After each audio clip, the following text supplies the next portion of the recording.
apa yang melalaikan seseorang sampai kemudian baru sadar di alam kubur? Di antaranya apa? Alhaakumut. Nah, terlalu tertambat hatinya dengan dunia. Harta. Nggak dilarang memperbanyak harta, silahkan banyak-banyakin. Banyakin. Tapi untuk apa? Fisabilillah. Taati Allah dengan harta itu. Maaf, jangan kebayang kalau fisabilillah itu untuk infak saja. Cari kotak masjid. Ya, setanah kusir. Nggak begitu, kan ada konsepnya.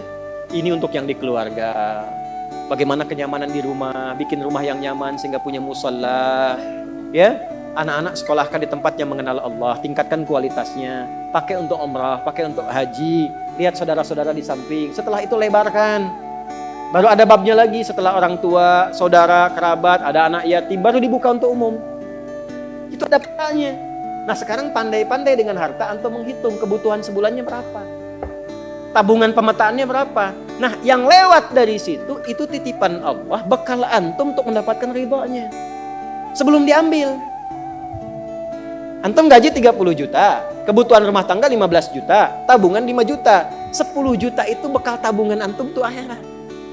Maka babnya keluarkan di Quran. Apa bab ibadah lewat harta? Tunggangi itu. Jangan terlalu bergantung. Nanti begitu meninggal baru sadar. Mau balik lagi nggak bisa. Antum sekarang punya kedudukan. Suatu saat hilang kedudukan itu. Pelajari bab tentang fikih kedudukan. Bagaimana menaati Allah lewat kedudukan. Bikin kebijakan yang baik. Sebelum meninggal. Antum lagi belajar sekarang. Taati Allah lewat ilmu. Bagaimana cara belajar yang benar. Sebelum meninggal. Ada yang kerja ngumpulkan harta aja. Ya, ada yang ngumpulkan, hitung sebanyak-banyaknya sampai lupa, tidak menjadikan semua itu sebagai bekal pulang. Selanjutnya, Al-Adiyat ayat 9. Afala ya'lamu idza bu'athira ma fil qubur wa husila ma fis. Tuh. Ini untuk pelaku maksiat. Yang banyak berbuat maksiat. Apa nanti enggak malu dan enggak khawatir kalau itu diungkap di alam kuburnya? Silahkan Anda tutup-tutupi saat di dunia. Tapi kalau nggak ditobati, di alam kubur akan terasa. Saya ulangi, di alam kubur akan terasa. Silahkan tutupi. Jadi ada dua tipe pelaku maksiat ini. Yang pertama, pelaku maksiat yang menutupi kemaksiatannya, tapi tidak tobat.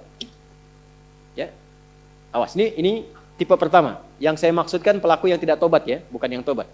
Jadi pelaku maksiat, dia sadar dia maksiat. Dia bisa tutupi dari manusia, tapi dia pilih nggak tobat. Nah ini nanti akan diungkap di alam kubur dan diberikan satu muqaddimah azab nerakanya. Yang kedua, pelaku maksiat yang sadar dengan maksiatnya dan secara terbuka dia bermaksiat. Karena merasa kuat dengan menunaikan atau mengerjakan perbuatan maksiat itu. Ya.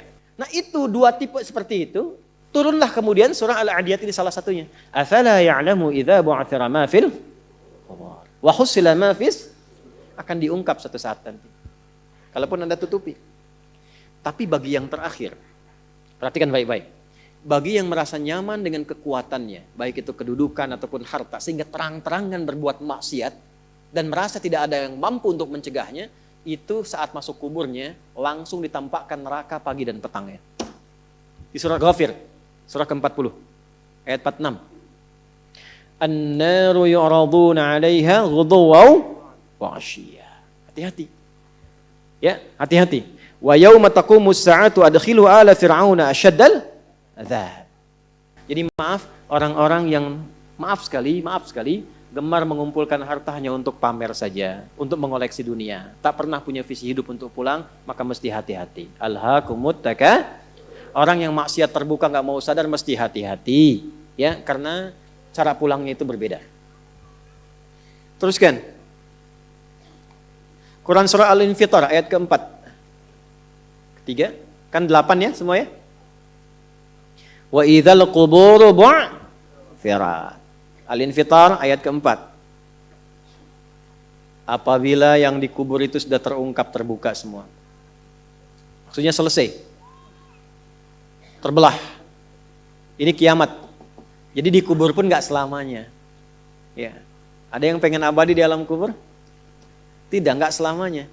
Ya. Jadi kalau yang nikmat di alam kubur tadi, kan diberi kenikmatan ya. kenikmatan pembuka. Itu cuma mukadimah aja Pak Bu. Insya Allah nanti kalau sudah masuk kubur, ya, insya Allah mudah-mudahan dimuliakan. Itu kalau dapat kemuliaan, itu cuma pembuka.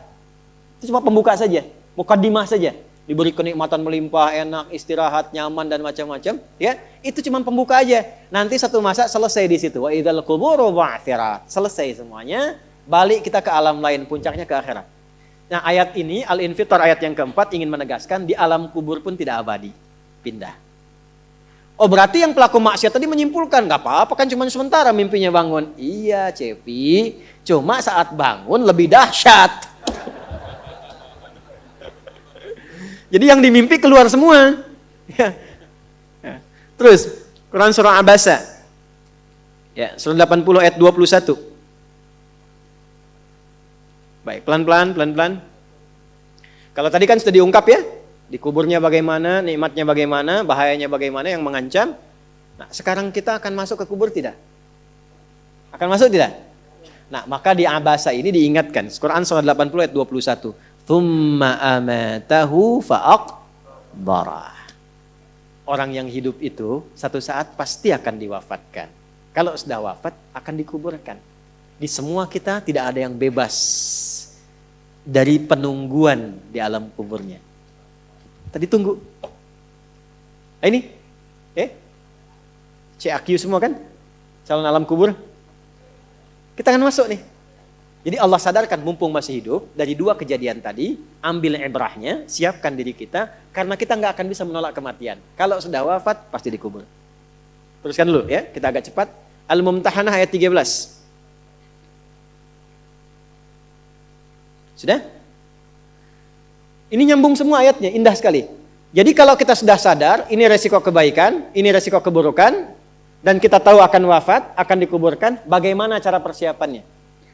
Supaya nggak lalai tadi ya.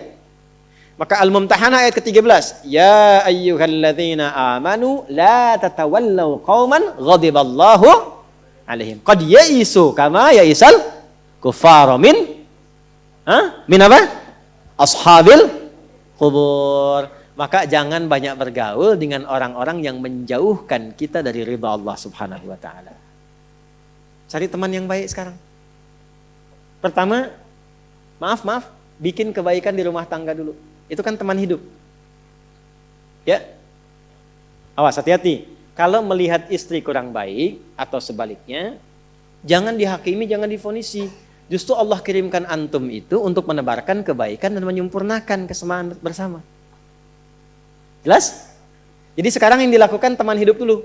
Rubah jadi baik dulu. Anak-anak jadi baik dulu. Setelah itu cari tempat tinggal yang baik. Bergaul dengan orang baik. Antum yang kuliah cari teman yang baik. Antum yang kerja cari teman yang baik. Maaf. Kalau ada tawaran, kedudukan, hartanya berlipat, tapi menjauhkan Anda dari Allah, ingat ini. Tsumma amatahu fa'aqbarah. Ingat saat ditawari itu Anda meninggal. Dikubur. Dan ingat ancamannya. Ingat pasalnya tuh. Ya, ingat suratnya. Paham? Nah, karena itu masukkan ayatnya, jangan sekali-kali menjadikan keadaan di sekitaran kita justru memperkuat datangnya ancaman Allah dan nestapa saat kembali ke alam kuburnya. Bahkan orang-orang yang tidak beriman pun, yang buruk pun, yang beriman tapi maksiat pun, itu sejatinya ketika temannya masuk ke kubur gak mau ikut-ikutan. Makanya disindir oleh Allah. Hei, kamu ini sadar gak sih? Orang yang mengajak kamu maksiat itu, lihat temannya meninggal pun, temannya wafat pun, dia gak pengen ikut. Kadang-kadang dia abaikan.